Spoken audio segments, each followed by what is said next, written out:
Okay, here's part two of my refutation of Sam Geppi's presentation on the invalidity of tropical zodiac use with fixed sidereal nakshatras. So in part one, I addressed his first argument, which was the appeal to tradition. And I pointed out that in traditional Indian logic, nyaya, an appeal tradition is not accepted as a logical argument, because tradition doesn't determine whether something is valid or invalid. So now, let's look at Sam's second argument, which is a variation on the appeal to tradition, but it has something specific to it, which is quite interesting. What he says next is that the Indian astrological culture is the most stable, long-standing astrological culture of the world. That is a fact. Nobody can contest that. Indian astrological culture has been stable through the centuries, whereas the astrological cultures of the rest of the world have gone into decline and have been stamped out and then rebuilt. However, Sam's point is that the reason why the Indian astrological culture remains stable is because they have something he calls a very stable zodiac.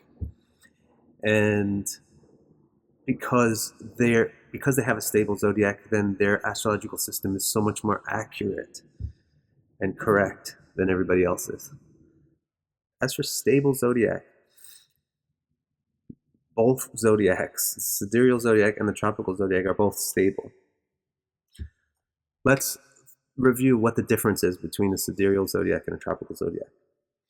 Both of them are 12 equal divisions of the sun's orbit, apparent orbit around the Earth. They're both identical in that respect. The only difference is where these divisions begin from. Okay? The sidereal theory says that the divisions begin from a star, from some point in reference to a star. That's why they're called sidereal, which literally in Latin means stellar. So the most common definition of the sidereal zodiac is that it's 12 equal divisions of the sun's path, and these divisions begin 180 degrees across from the Chitra nakshatra, Yogatara, which is Spica. That's the most common definition of the sidereal zodiac. Now that's going to be stable because Spica doesn't move. It moves so slowly that it basically doesn't move. So that's stable, right? The sidereal zodiac is very stable. Well, so is the tropical zodiac. What is the tropical zodiac? Again, it's 12 equal divisions of the sun's apparent orbit. The only difference from the sidereal zodiac is where it begins. Where does the tropical zodiac theory say that the zodiac begins? It says that the zodiac begins where everything begins, which is the sunrise. In the context of a day, a sunrise is the sun coming over the horizon. In the context of a year, the sunrise is the sun coming over the north-south border, the horizon, which is the equator. So the sun crossing the equator moving northward is the sunrise for the year, and thus marks the beginning of the sun's apparent orbit. It's just saying these 12 divisions start from where the sun crosses the equator moving northward. And the sidereal says these 12 divisions start at some point in reference to a star. They're both stable. The tropical zodiac always begins from the point where the sun crosses the equator moving north. And the sidereal zodiac always starts from some point in reference to some star. They're both equally stable. The only thing which is not stable is their relationship to one another.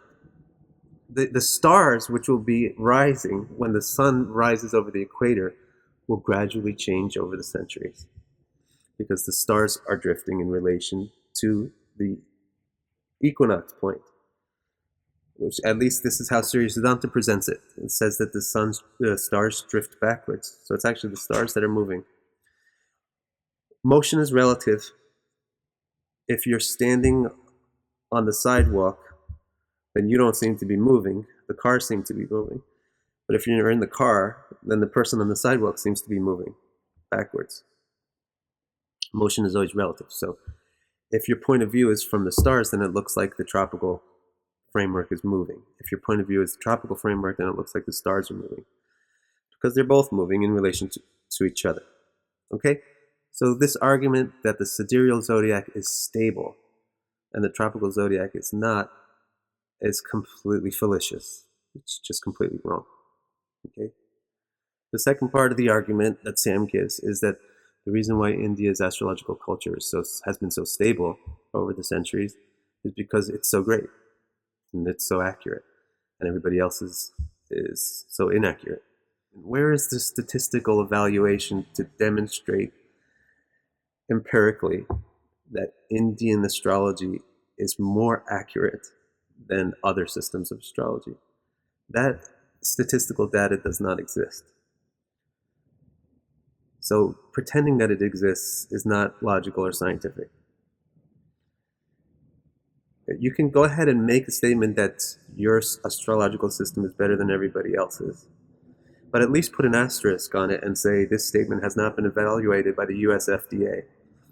This statement has not been statistically evaluated, but I think it's true. Okay. So that's just a value judgment, a baseless value judgment. So that can't be accepted as a logical argument.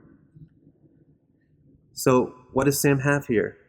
All he has here is the fact that India's astrological culture has been very, very stable over the centuries.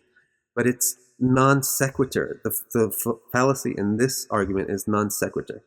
It's non sequitur to say that the reason why India's astrological culture is stable is because it uses the sidereal zodiac.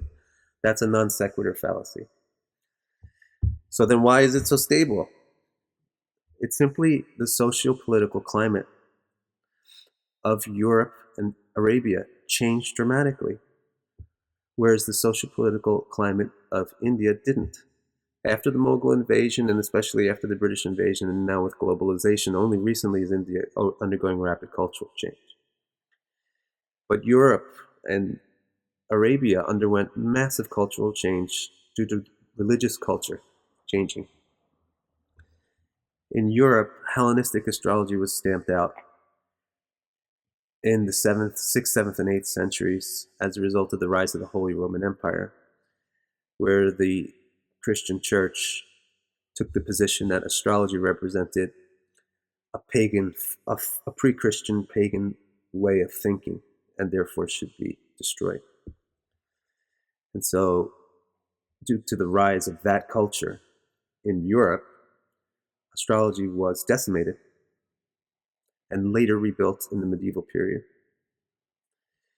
And then a similar thing happened in Arabia later, a little bit later. Then you had the Islamic culture spring up. Outside of India, the religious and spiritual and philosophical cultures underwent dramatic changes over the 2 millennia, and therefore astrology suffered. Whereas inside of India, the religious culture has been relatively stable, and so therefore astrology continued to be acceptable there. That's why India has a long-standing astrological tradition, where the astrological traditions of the rest of the world have been broken and rebuilt several times. This is great. It makes Indian astrology very, very wonderful, because you can easily access it to its original form. But this doesn't have anything to do with the sidereal tropical argument. It's completely non sequitur to it. So please stay tuned for the next part, where I'll look at the third argument Sam gives.